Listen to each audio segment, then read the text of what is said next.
ক্রান্তি ব্লকের দক্ষিণ মাঝগ্রাম বান্দেরপাড় এলাকায় শুরু হলো ইসালে সওয়াব। গাউস পাকের খানকায় 29তম বার্ষিক ইসালে সওয়াব আজই বুধবার 29শে জানুয়ারি 2025 দুপুর 2 ঘটিকায় আখড়ি দেওয়া হবে। প্রতি বছরের ন্যায় এবছরও এই ইসালে সওয়াবের অনুষ্ঠিত করা হয়েছে।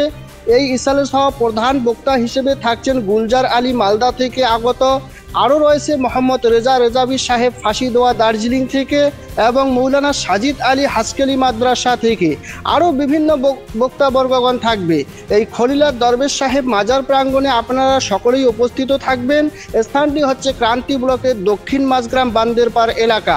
প্রধান অতিথি অর্থাৎ আখড়ি দোয়া যিনি পড়াবেন তিনি হচ্ছেন হলদিবাড়ির শাহর শফি খন্দকার সিরাজুল হক সাজু হুজুর সাহেব।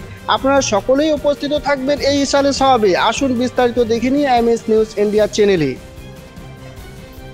দাদা, আপনার এখানে কি হচ্ছে আজকে? আসসালামু আলাইকুম।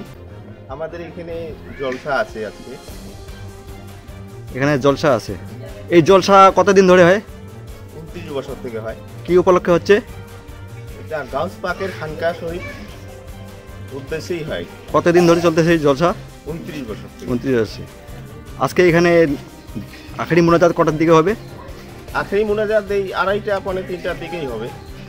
2:30 পৌনে 3টা। এখানকার তোবার কি হয়? খিচুড়ি হয়। খিচুড়ি হয়। বক্তা কোথাকার থেকে আসবে? বক্তা মালদা থেকে আসবে, মালদা মুফতি থেকে। গুলজার আলী বেসবাহী সাহেব। আচ্ছা। এছাড়া হুজুর আছে হলদিবাড়ি শাহ শফি খন্দকার সিরাজুল হক সাজু হুজুর সাহেব। আরও মৌলানাগণ আছে।